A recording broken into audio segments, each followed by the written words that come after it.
अल्हम्दुलिल्लाहि वकफ़ा वस्सलातु वस्सलामु अला सय्यिदिल अंबिया अम्मा बाद औज़ु बिल्लाहिस समीइल अलीम मिनश शैतानिर रजीम बिस्मिल्लाहिर रहमानिर रहीम वक़ालू या अय्युहल्लज़ी नुज़्ज़िला अलैहिज़ ज़िक्रु इन्नका लमजनून सदक़ल्लाहुल अज़ीम। पिछले प्रोग्राम में हम ये बता चुके हैं कि किस तरह रसूलुल्लाह सल्लल्लाहु अलैहि वसल्लम की दावत व तबलीग का रास्ता रोकने के लिए कुफ़ार ने कोशिशें और साजिशें की। जब हज का मौका आया तो कुफ़ार ने मक्का के अंदर दाखिल होने वाले तमाम रास्तों पे अपने बंदे बिठा दिए और वो हर आने वाले को बताते कि इस तरह मक्का में एक शख्स जिसका नाम मोहम्मद सल्लल्लाहु अलैहि वसल्लम है, उसने नबूवत का दावा किया है, तो आप वो पागल और मजनून है, आपने उसकी बात नहीं सुननी। इस तरह लोगों को मुतरफ़र करते रहे। तो जब हज का मौसम ख़त्म हो गया, सब लोग अपने अपने घरों को चले गए, तो फिर इन बेईमानों को एहसास हुआ कि वो कितनी बड़ी गलती कर चुके हैं। अगर रसूलुल्लाह सल्लल्लाहु अलैहि वसल्लम खुद जितनी भी कोशिश कर लेते तो इतना बड़ा काम ना होता जो काफिरों ने खुद ही कर दिया था। यानी कि उनकी इस मुहिम की वजह से मक्का अरब के हर घर में रसूलुल्लाह सल्लल्लाहु अलैहि वसल्लम का तारफ़ और पैगाम पहुंच गया। तमाम लोगों को पता चल गया कि रसूलुल्लाह सल्लल्लाहु अलैहि वसल्लम ने मक्का में नबूवत का दावा किया है। तो दूसरी तरफ रसूलुल्लाह सल्लल्लाहु अलैहि वसल्लम की जो दावत तौहीद थी वो बढ़ती ही जा रही थी और कुफ़ार के लिए ये मुमकिन नहीं था कि उसको रोक सकें। तो वो उसके लिए मुतअद्दिद तजावीज़ पर गौर करते, लेकिन उनके हाथ में कोई चीज़ ना आती। तो उन्होंने ये फ़ैसला किया कि हर लिहाज से, हर तरीके से, जिस तरह भी हो सके रसूलुल्लाह सल्लल्लाहु अलैहि वसल्लम को परेशान किया जाए। तो उन्होंने रसूलुल्लाह सल्लल्लाहु अलैहि वसल्लम के ख़िलाफ़ बड़ा गलीज़ किस्म का और ज़बरदस्त किस्म का प्रोपेगेंडा कर दिया। किसी ने कहा कि आप सल्लल्लाहु अलैहि वसल्लम पागल हैं, मजनून हैं, दीवाने हैं, शायर हैं या काहिन हैं। इस किस्म की बातें जो भी किसी के दिल में आता वो कहते। कुरान पाक ने कहा है कि वो कहते वक़ालू या अय्युहल्लज़ी नुज़्ज़िला अलैहिज़ ज़िक्रु इन्नका लमजनून। वो कुफ़ार जो थे वो कहते कि ये कुरान जिस शख्स पर नाज़िल हो रहा है वो तो कोई पागल आदमी है। तो इसी तरह व अजबू अन जाअहुम मुनज़िरुम मिनहुम वक़ालल काफ़िरून हाज़ा साहिरुन कज़्ज़ाब। तो वो कहते हैं कि कितनी हैरत की बात है कि जो हमें डराने वाला आया है वो हम में से ही आया है। और जो काफिर थे वो कहते कि नबी सल्लल्लाहु अलैहि वसल्लम तो यकीनन एक जादूगर है। तो इस तरह कुछ लोग ऐसे थे जो कहते थे व इन यक़ादुल्लज़ीना काफ़रू युतलिकूका बिअबसारिहिम लम्मा समिउ ज़िक्र व यक़ूलूना इन्नहु लमजनून।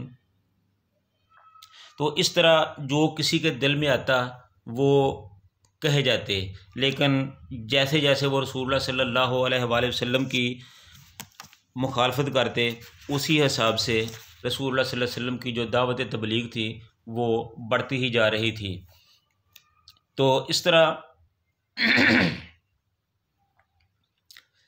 आप सल्लल्लाहु अलैहि वसल्लम के ख़िलाफ़ उन्होंने जो झूठा प्रोपेगेंडा किया, उन्होंने कहा कि रसूलुल्लाह सल्लल्लाहु अलैहि वसल्लम के बारे में लोगों में गलतफहमियाँ फैला दी जाएँ। पहले तो उनकी ज़ात के बारे में गलतफहमियाँ फैलाई कि वो ऐसा है ऐसा है, फिर उनकी तालीम के बारे में, कुरान के बारे में गलतफहमियाँ फैलाईं।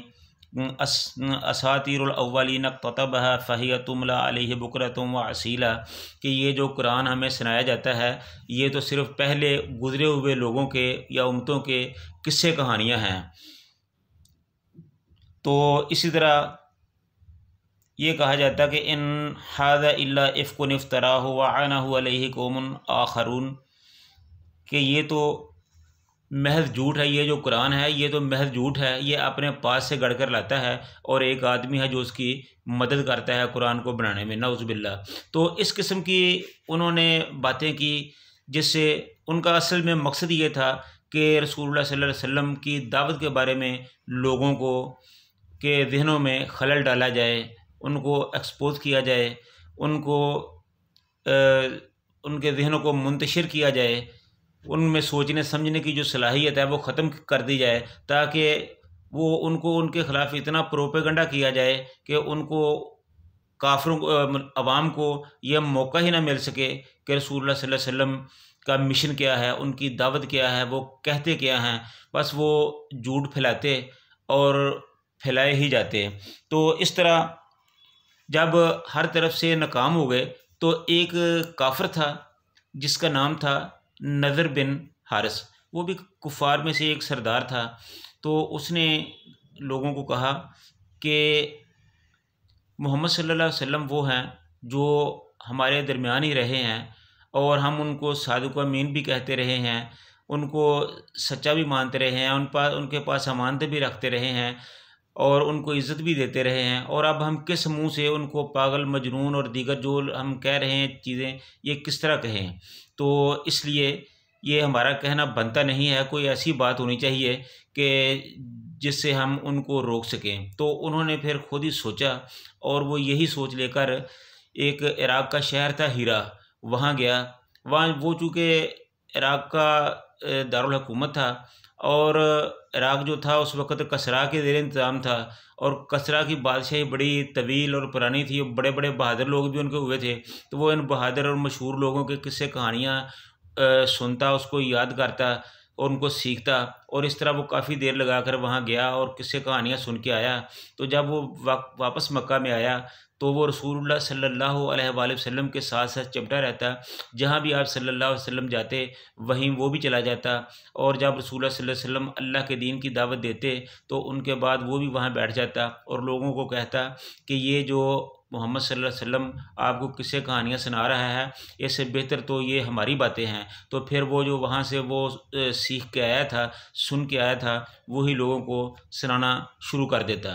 इस तरह लोगों के ज़हनों को मुंतशिर करता और फिर उसके साथ उन्होंने ये भी इंतज़ाम किया हुआ था कि अपने साथ कुछ लौंडियाँ रखी हुई थी। जो आदमी इस्लाम की तरफ कुछ माइल होता तो किसी न किसी अपनी लौंडी को उसके पीछे लगा देता और गुमराह करने के लिए उसको छोड़ देता। तो इस तरह उनका जो ज़हन था वो ख़राब करता। तो इस तरह ये हालात चलते रहे। फिर जब ये बातें भी उनकी कारगर ना हुईं तो उसके बाद उन्होंने ये फ़ैसला कर लिया कि अब हम दलील के मैदान में तो मोहम्मद सल्लल्लाहु अलैहि वसल्लम का मुकाबला नहीं कर सकते, तो अब हम कोई और ही रास्ता इख्तियार करें। तो काफ़िरों ने एक मीटिंग की और मीटिंग में एक कमेटी तश्कील दी और कमेटी की सूरत में वो रसूलुल्लाह सल्लल्लाहु अलैहि वसल्लम के पास आए और आके कहा कि या मोहम्मद देखो, आपने भी मक्के में ही रहना है, हमने भी इधर रहना है, हम कब तक एक दूसरे के ख़िलाफ़ लड़ते रहेंगे? चलो कुछ लो और कुछ दो की बुनियाद पर हम आपस में बात कर लेते हैं, तो हम सुलह सफ़ाई से रहते हैं। तो रसूलुल्लाह सल्लल्लाहु अलैहि वसल्लम ने पूछा कि हाँ बात करो, तुम क्या चाहते हो? तो उन्होंने कहा कि हम ये चाहते हैं कि आप हमारे खुदाओं को बुरा कहना छोड़ दें, हम आपके खुदाओं को बुरा कहना छोड़ देते हैं। तो या ऐसा करो कि चंद दिन हम आपके रब की पूजा कर लेंगे और चंद दिन आप हमारे बुतों की पूजा कर लिया करें। तो अभी उन्होंने बात ख़त्म ही की थी, रसूलुल्लाह सल्लल्लाहु अलैहि वसल्लम ने कोई जवाब नहीं दिया था कि अल्लाह ताला ने कुरान पाक रसूलुल्लाह सल्लल्लाहु अलैहि वसल्लम पर नाज़िल कर दिया कि या कुल या अय्युहल काफ़िरून ला अअबुदु मा तअबुदून। तो इसमें अल्लाह ताला ने यही हुक्म दिया था कि ए मेरे महबूब, आप इनसे कह दीजिए कि जिन चीज़ों की तुम इबादत करते हो मैं उनकी इबादत करने वाला नहीं हूँ और जिनकी मैं इबादत करता हूँ उसकी इबादत तुम नहीं करते। इसलिए हम तो एक दूसरे के साथ हरगिज़ नहीं, कतई नहीं चल सकते। लकुम दीनुकुम वलिय दीन, तुम्हें तुम्हारा दीन मुबारक हो और मुझे मेरा दीन मुबारक हो, इसलिए हम आपके साथ नहीं चल सकते। तो जब रसूलुल्लाह सल्लल्लाहु अलैहि वसल्लम ने उनको ये जवाब दिया तो फिर वो परेशान होकर, शर्मिंदे से होकर वहाँ से निकले और चले गए। तो जब वो चले गए तो फिर उन्होंने सोचा कि अब तो हमारे पास कोई रास्ता बाकी नहीं बचा, अब हम क्या करें? तो उन्होंने एक आखिरी हरबे के तौर पर ये सोचा कि अब ऐसा किया जाए कि रसूलुल्लाह सल्लल्लाहु अलैहि वसल्लम पर, उनके सहाबा पर सख्ती की जाए, जुल्म व सितम, जोर व जबर ये किया जाए। तो इस तरह उन्होंने अबू लहब जो आपका चचा ही था उसकी सरबराही में एक कमेटी तश्कील दी और ये तय पाया कि आप सल्लल्लाहु अलैहि वसल्लम को और आपके सहाबा रज़ी अल्लाह रिज़वानुल्लाह अलैहिम अजमाइन को परेशान किया जाए। तो ये अबू लहब वही था कि जिसने नबूवत से पहले इसके दो बेटों उतबा और अतैबा की का जो निकाह था वो रसूलुल्लाह सल्लल्लाहु अलैहि वसल्लम की दो साहबजादियों हज़रत रुक़ैया और हज़रत उम्मे कुलसूम रज़ी अल्लाह ताला अन्हा से हुआ था। तो इस ज़ालिम ने अपने दुश्मनी में, रसूलुल्लाह की दुश्मनी में रसूलुल्लाह सल्लल्लाहु अलैहि वसल्लम की दोनों साहबजादियों को तलाक दिलवा दी। और उसके बाद फिर जब रसूलुल्लाह सल्लल्लाहु अलैहि वसल्लम का बेटा फौत हुआ तो वो बड़ी खुशी से भागा काफ़रों के पास गया और उनको कहा कि आपको बहुत बहुत मुबारक हो, आज मोहम्मद का दूसरा बेटा भी फौत हो गया और अब मोहम्मद सल्लल्लाहु अलैहि वसल्लम अबतर और नस्ल बरीदा यानी कि वो बेनस्ल हो गया, उसके नस्ल ख़त्म हो गई है। तो इस तरह की बातें की यानी कि उन्होंने बहुत ज़्यादा खुशी मनाई। और फिर उसके बाद वो जब रसूलुल्लाह सल्लल्लाहु अलैहि वसल्लम तबलीग के लिए बाहर निकलते तो उनके पीछे पीछे जाता, उन पर संगबारी करता, उनकी एड़ियों पर पत्थर मारता जिससे आप सल्लल्लाहु अलैहि वसल्लम की जो एड़ियाँ थी वो ज़ख्मी हो जाती। इस तरह उनको परेशान किया जाता।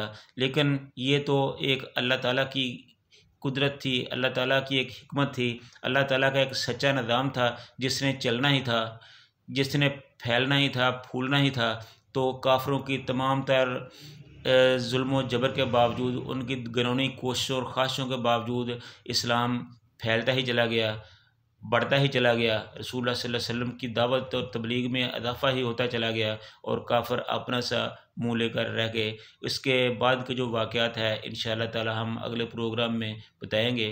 तो अल्लाह ताला से दुआ है कि अल्लाह ताला हमें इस्लाम के अदली और अबदी असूलों पर अमल करने की तौफ़ीक़ अता फ़रमाए।